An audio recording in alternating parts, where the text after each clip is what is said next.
Let's take a moment and revisit one of my favorite topics when it comes down to Superman, and that's energy absorption. This is a topic that I bring up a lot with other comic talk creators, and I did a previous feat video about a year ago on this topic. However, a lot has happened since then that we can add to this discussion, so I want to go over the new stuff as well as the previous stuff that I have mentioned when it comes down to Superman being an energy absorber and converter.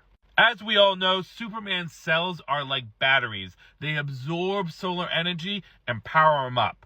But he can absorb and utilize various different other energies to power himself up in various different ways. Let's start things off with magic. Everyone says Superman's weak to magic, but that's not the case. He's actually just vulnerable to it and can actually use it as a power source. We see in Adventures of Superman, issue 440, that when being struck by magical lightning, Superman uses it and converts it into energy. We see in World's Finest 210 that with magic just being around Superman in his environment, he can soak it up like a sponge to power himself back up. We also see in Superman and Wonder Woman issue number 2 that if hit with a magical attack that is based around solar energy, Superman can absorb that and utilize that.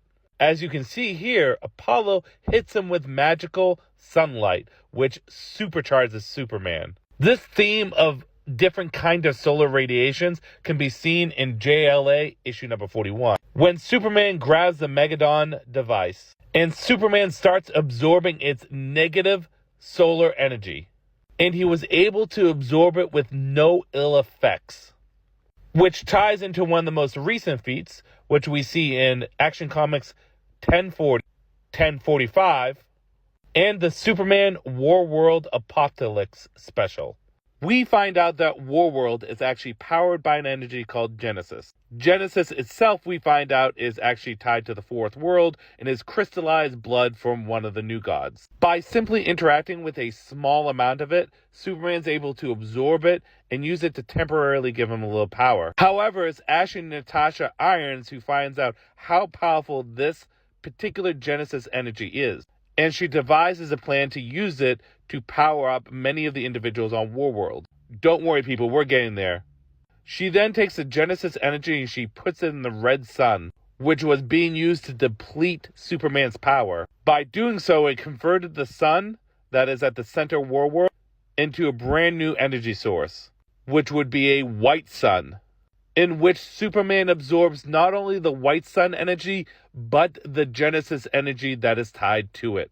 This is how he's become so superpowered in the dawn of DC. In Superman issue number 2, when being introduced by Marilyn Moonlight and being hit by her moonlight powers, Superman is rejuvenated and recharged. We don't know much about Marilyn Moonlight's abilities. We do see that it has visionary effects on Superman when he's hit with it and absorb it. However, it does make sense that he would be able to absorb the moonlight because moonlight is a reflection of sunlight, which goes into another form of energy in the Darkseid War Superman special and Darkseid War in general from Justice League.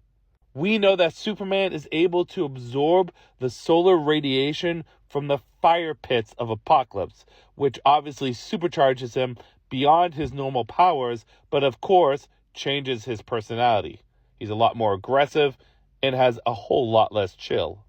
In Justice League issue number 7, he is hit with the cosmic power and rays from Starman. And in Justice League issue number 15, when Starman's cosmic power blows out of him, Superman states that the solar receptors in my skin are bathing in his energy. I feel like I could crack the earth in half with a footstep. This, of course, could just be an exaggeration or hyperbolic, but at the end of the day, Superman absorbs all the cosmic energy from Starman. We even see in Superman issue number 48, as well as Superman issue number 49, that when overexposed by kryptonite, Superman can absorb the kryptonite and temporarily power himself up. This, of course, has the negative effect that it also slowly kills him. And probably Superman's best absorption feat would be in Dark Crisis on Infinite Earths, issue 5 of 7, where while on his paradise planet created by Pariah, we find out that Superman is able to absorb the totality of Dark Crisis energy in his world. Based on how Dark Crisis energy is explained to the reader, it could be quite possibly one of the most powerful energies within both comic universes. And Superman just soaks that shit up like a sponge. We also know that Superman can absorb energy from people directly just by touching them. In Superman issue number 6, while dealing with my ex-girlfriend, Superman simply grabs her and starts absorbing the radiation from her body. This reverts her back into her normal form, and then Superman proceeds to fly up into the sky and safely disperse just that radiation, not his own solar radiation. So Superman can absorb someone's energy and then disperse just that energy while retaining his own.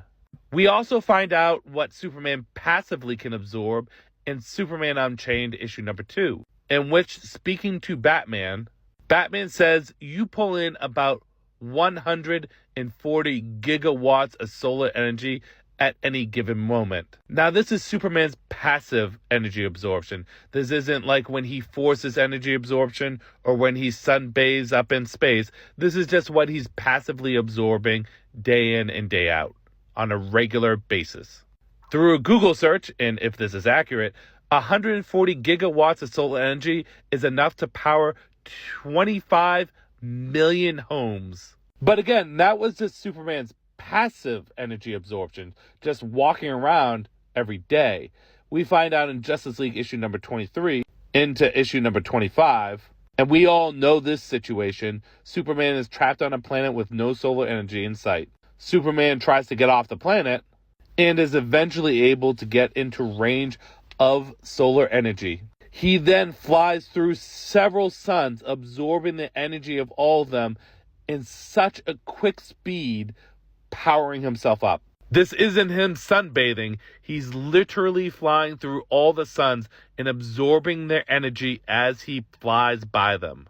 Everyone talks about the punch from this feat, but it's how quickly he absorbed that solar energy that is the most impressive to me.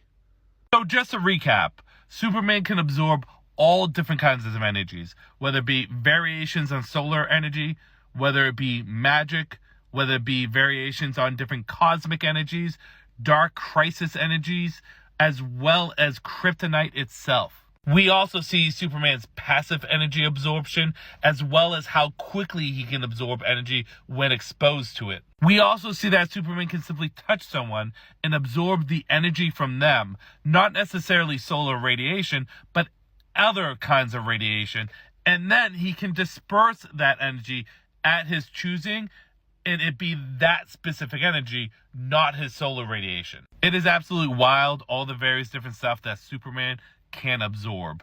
My own personal theory is once Superman's cells open up to a specific energy, he then can choose or manipulate how much of that energy he absorbs or how he utilizes that energy. He's gotten that good at absorbing and manipulating energy within his body. This is, of course, just my theory. However, I feel as though it's supported based off the evidence that I just showed you here. And the great thing about this is it's been consistent with Superman for decades upon decades at this point.